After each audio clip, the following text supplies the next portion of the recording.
তসলিমা নাসরিনের বই বিক্রির জেরে বইমেলায় বন্ধ করে দেওয়া হয়েছে একটি স্টল। সব্যসাচী প্রকাশনীর ওই স্টলটি থেকে জয় বাংলা স্লোগান এসেছে এমন অভিযোগও পাওয়া গেছে। তবে এই ঘটনায় নড়েচড়ে বসেছে ছাত্র সমন্বয়ক এবং উপদেষ্টারা।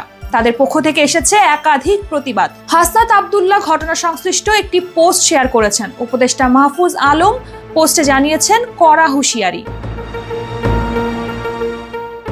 মূল ঘটনা সম্পর্কে জানা যায়, বইমেলায় তসলিমা নাসরিনের বই কেন বিক্রি হচ্ছে এমন প্রশ্নের মুখে লেখক শিক্ষার্থীদের জঙ্গি বলে এবং জয় বাংলা স্লোগান দেয়। পরে শিক্ষার্থীরা ওই লোককে মারতে গেলে পুলিশ বাধা দেয় এবং তাকে নিয়ে বইমেলার বাইরে চলে যায়। এ সময় লেখক উত্তেজিত শিক্ষার্থীদের কাছে ক্ষমা চান। পরবর্তীতে বইমেলায় সব্যসাচীর স্টলটি বন্ধ করে দেয় পুলিশ।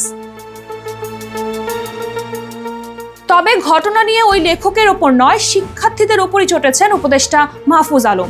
এক ফেসবুক পোস্টে লিখেছেন, অভ্যুত্থানের পক্ষে হলে মব করা বন্ধ করেন, আর যদি মব করেন তাহলে আপনাদেরও ডেভিল হিসেবে ট্রিট করা হবে। আজকের ঘটনার পর আর কোনো অনুরোধ করা হবে না। আপনাদের কাজ না আইন নিজের হাতে তুলে নেওয়া। তৌহিদি জনতাকে উদ্দেশ্য করে তিনি লেখেন, তৌহিদি জনতা, আপনারা ১.৫ দশক পরে শান্তিতে ধর্ম ও সংস্কৃতি পালনের সুযোগ পেয়েছেন। আপনাদের আহাম্মকি কিংবা উগ্রতা আপনাদের সে শান্তি বিনষ্টের কারণ হতে যাচ্ছে।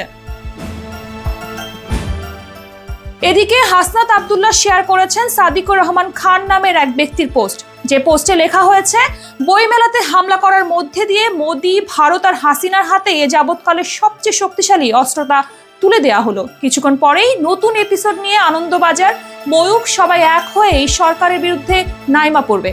আমাদের ভাই আলিফ হত্যার পর বুকে পাথর বেঁধে আলিফের বাবা বলেছিলেন, শান্ত থাকেন, কোনো ফাঁদে পা দিয়েন না। আজ সেই ফাঁদে আপনারা পা দিলেন। আলিফের রক্তকে অসম্মান করে ভারতের হাতে সবচেয়ে বড় কার্ডটা তুলে দিলেন। সবচেয়ে ক্ষতি হলো কার জানেন? ডক্টর ইউনূসের। আর ইউনূসের ক্ষতি হলে যে বাংলাদেশের উপকার হবে না সেটা নিশ্চয়ই বলে দিতে হবে না।